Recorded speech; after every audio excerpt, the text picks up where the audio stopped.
அடைந்து ஆண்டவரே அப்ரிஷியேட் பண்ணப்படுற ஒரு வாழ்க்கை ஒரு யோகனுடைய வாழ்க்கையில நீங்களாம் பாவத்தை எழுதிட்டீங்களா? இடையில ஆடு மாடு ஒட்டகம் கழுதை வேலைக்காரர்கள் எல்லாமே வந்து ஒரே நாள்ல என்ன பண்ணாரு? இறந்து அரசரா இருந்த ஒரே நாள்ல இருந்தார். ஆதியாக மாறிப்பட ஒரு நிலை. உடம்பெல்லாம் பொருட்கள் இறந்து ஒரு பக்கத்தாலும் உடம்பெல்லாம் ரணம். அவருடைய இருந்த ஒரே ஒரு கேள்வி என்னன்னா, ஏன் எனக்கு நடக்குது? அவன் மனைவி ஒரு வார்த்தை சொன்னா நமக்கு தெரியும், தேவனை ருசித்து நீ பொறுமையா இருக்க வேண்டிய அவசியம் இல்லை. இவ்வளவு நடந்துச்சு, இனியும் பொறுமையா ஏன் இருக்கிற அப்படின்னு சொல்லி அவங்க மனைவி சொன்னாங்க. நண்பர்கள் வந்து பல குற்றச்சாட்டுகளை யோகுல சொன்னாங்க.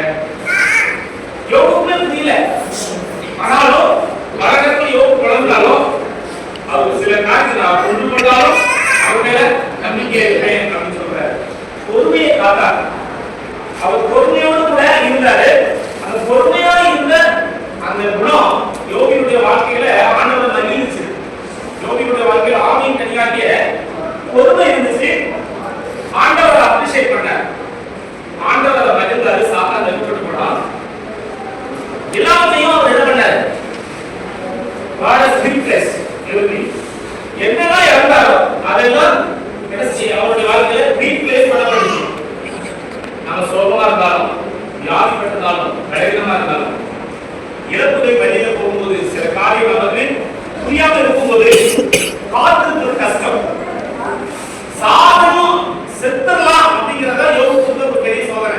காத்திருக்க வேண்டிய அவசியம் இல்லை, பொறுமையா இருக்க வேண்டிய அவசியம் இல்லை, வைண்ட் அப் பண்ணி வாழ்க்கையை முடிச்சலாம் அப்படிங்கிறதுதான் யோகியுடைய வாழ்க்கையில முக்கியப்பட்ட ஒரு சவால்.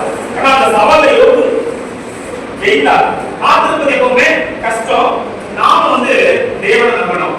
கடினமான சூழ்நிலையிலும் உறுதியாக இருந்தோம் அப்படின்னா நமக்கு ஒன்று தெரியும், அவர் ஒருபோது நம்மை கைவிட மாட்டார்.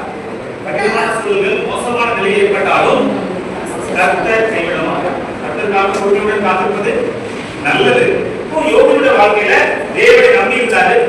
சோகமா இருக்கும்போது நம்முடைய ஃபீலிங்ஸ் வந்து அவங்களுக்கு எக்ஸ்பிரஸ் பண்ணலாம். ஆனா காத்திருக்கணும். ஸோ மீண்டும் என்ன நடந்துச்சு? அவருடைய வாழ்க்கை எவ்வளவு மோசமா இருந்துச்சோ டபுள் ஃபோல்ட் பிளஸிங் அவருடைய வாழ்க்கையில ஆண்டவர் ரீப்ளேஸ் பண்ணி அவரை மகிழ்ந்தார். பொறுமையாக இருக்கிறவங்க ஆசீர்வதிக்கப்படுவாங்க. இது ஸ்டோரி டைம் வந்தது. இதுல என்னன்னா இந்த மாதிரி வாக்கிங் ஸ்டிக்ல பின்னால ஐஸ் ஸ்டிக் இத நீங்க வந்து ப்ளூ கன்